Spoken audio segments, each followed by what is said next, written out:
Well, at the end of day 3, and indeed the match at Old Trafford, it's time for Ask George. Is it straight? So we're on a slope. Anyway, it's No a one will- detail. no one will notice. Sorry, yeah. So what are your thoughts on day 3? I thought Ben Stokes was very good.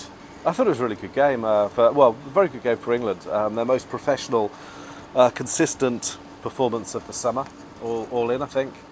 And absolutely typical that it was Ben Stokes who bowled all the tough overs and made the breakthrough. But he'll be delighted that there were lots of people who did really well for England in this game. Very, very good performance. Well, we're going to start with Ben Stokes. Sushant asks, who will save Stokes the bowler from Stokes the captain? It's a really good question, but I don't know. Do we want anyone to save him? Is it not like saving bananas? One of the few things I've learnt in this life is never save a banana. They just go off. Same with red wine, I think. It doesn't go off. Just drink it, eat it, bowl him. So what did you think of his spell today? It was magnificent. It was crazy good.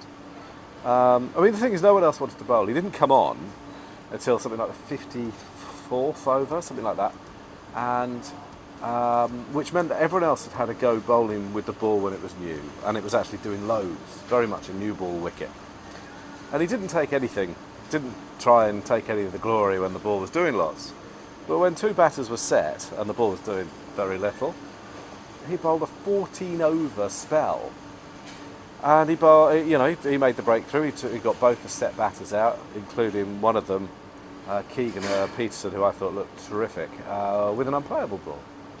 And then as soon as the new ball was due, he gave it to the others, and they took 5 for 7 in 30 balls. Brilliantly selfless, brilliantly versatile. England are incredibly lucky to have Ben Stokes. He's a terrific cricketer. It's as good as it gets, you know. Honestly, I think that. And it's what we saw today is another example, what we saw yesterday as well, actually.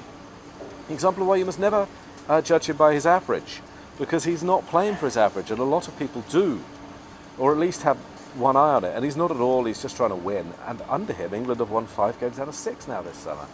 Well, let's remember where they were when they came into it. Was it 1 in 17? So, Ben Stokes is a terrific cricketer.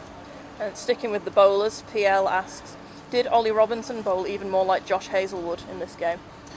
Again, interesting question. I don't see him. I know what you mean. But look, Josh Hazlewood's fast bowling perfection. It's as good as it gets, I think.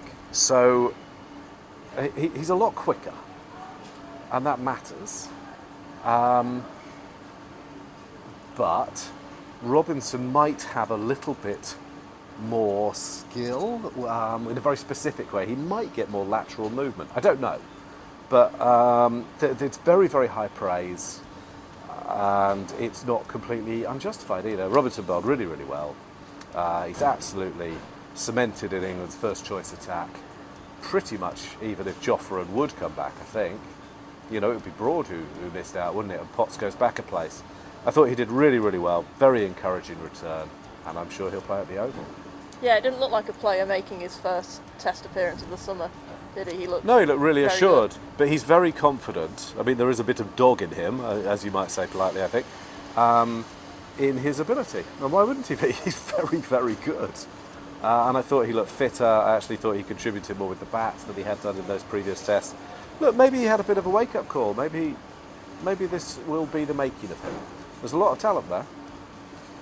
Jack Rule asks, is this the first time this summer England have won in a traditional sense and with no Bazball needed? Yeah, I think so. I think that's really well put, actually. Yes, it is, and they looked a better side without the gimmicks. Fair enough. Vijay asks, are South Africa having a bigger problem with openers than England, and is it time to change both for new batsmen? I'm not going to drop Dean Elgar. I mean, no. I thought it was, they put themselves in the first innings, which was, a questionable decision, probably a mistake, and it was really difficult. But, Elgar's got a track record. Look, they had a difficult game. I mean, it's only a test since they did quite well, so no, I don't think it's the same. I actually think England are in a wee bit of a mess with their opening situation. I thought Zach Crawley had a good game here, really good game, much better than 37 would suggest. But I think Alex Lees is struggling, and I think they'll be loath to change him, not least because who the hell do you pick? Because there's no first-class cricket going on. but I still think they should change him. So of the four, I think Lees is the only one I'd change. Tony O'Neill asks, Rob Key is the daddy. Discuss. I don't know. There's a paternity suit that I don't know about. What, I don't even know what that question. He's not my dad. Is it your dad? No, definitely not. Right. Whose daddy is he? Who's pregnant? I don't know. Is this a whodunit? It feels like the EastEnders theme should be playing. By the way, I didn't know that this was a thing, but I saw the comments under this version yesterday. They were really good. I'm not trying to be sycophantic, I hope, but the questions were really good. And the comments, someone had come up with a team of Bens that, by the way, made us, me in particular, look like a right idiot. I said, what did I say? Someone mentioned Ben Code, for example, and Ben Sanderson, and I'd said... Mr. Ben. That's why I get the distinctly medium bucks. Anyway, and also good ideas for the nicknames. What have I been calling you all day? The Botch. The Botch. She's been calling me up. This is where you should edit it to go. Lots of stars. Anyway, that won't happen. The next question is from Will Cooling. He asks, Hello, Will. should we really trust the genius that dropped Broad and Anderson with overhauling the domestic cricket structure? I mean, it's such a good question. I mean, you've nailed that. You know, I don't know if people have read the report. You can read his proposals, the report, whatever you want to call it, on the ECP website, I think. And for example, it will say things like, we've got to look at best practice elsewhere and learn from that. Well, where do they play the 100? It's nonsense. Increasingly, the more I think about it, I mean, I wrote about it yesterday, but the more I think about it, the more I think I probably should have gone a bit harder. Is there a rat running around just up there? I hope not. Well, it's definitely, the food was moving. It doesn't do that on its own terribly often. Anyway. And the final question comes from Felix dos Santos, who asks, do you think the glut of 3-day tests will hasten its demise? No. I mean, we say it's a glut.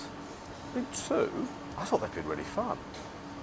But all the tests before that, didn't they all go to 5 days? Or was it just... Yeah, they all went to 5 days. There were 4 in a row that went to 5 days, weren't there? I think so. I think that most of them went Right, most of the way. so is it a glut? Is it a couple? Isn't that always part of the rich tapestry of Test cricket? I mean, it's going to sting Lancashire a wee bit, but that'll be insured. And I thought it's been terribly entertaining, to be honest. So no, although Test cricket's got all sorts of problems, not least with administrators who want a short-term cash bonus, but literally bonus. But I don't think that's the fundamental problem at all. 3-day tests can be really fun and rewarding, can't they? And I thought we saw some really good cricket in both games. So no, I wouldn't be worried about that, Felix.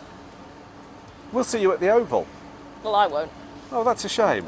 Say goodbye to the bot. She's been fun. We've laughed a lot, haven't we? We have. Should we tell people what we were talking about? No, we shouldn't. Can I not tell them about that? I wouldn't. Well, I'm No. going to tell them anyway, because it said on Twitter at some stage today, it said trending was dogging and lesbians in different things. And I mentioned this while talking, and about 20 minutes later, when other people were involved in the conversation, she said, I suggest going down the wormhole that is dogging. And of course, they didn't know what she was talking about. They didn't know the context, so they just thought she was trying to share her hobbies with me. And I should also confess at this stage that my mum got a dog. We got my mum a dog a few years ago, 2 or 3 years ago after my dad died. Because, you know, and I told her that when she took her dog for a walk, it was called dogging. And she now tells her friends, I haven't told her the truth, she tells her friends that she keeps fit by going dogging twice a day. And they seem to know what it means. I'm a bad person and a bad son. But Rob Key is not my dad. I want to make that really clear. I want that bombshell.